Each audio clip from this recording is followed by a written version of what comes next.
Khairpur Bhittai colony वासण औरत गज़ाला छजड़ो पंहिंजे ॿिनि मासूम ॿारनि हसनैन दुआ छजड़ो सां गॾिजी एहतजाज कंदे चयो 5 साल अॻु मुंहिंजो मुड़ुसु ग़ुलाम क़ासिम छजड़ो फ़ौत थी वियो हो, जंहिं बाद मुंहिंजो ॾेर मूंखे दोस्ती करण लाइ तंग कंदो रहंदो हुयो, जंहिं करे मां मजबूर थी अटकल 2 साल अॻु ज़ाहिद लाशड़ी सां शादी करे छॾी।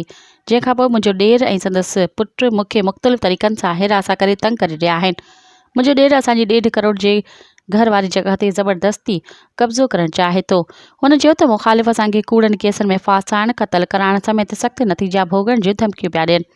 हुननि IG Sindh, DIG Sukkur, SSP Khairpur समेत वस वारनि खां मुतालबो कयो त मामले जो नोटिस वठी असांखे इंसाफ़ ऐं तहफ़ुज़ फराहम कयो वञे।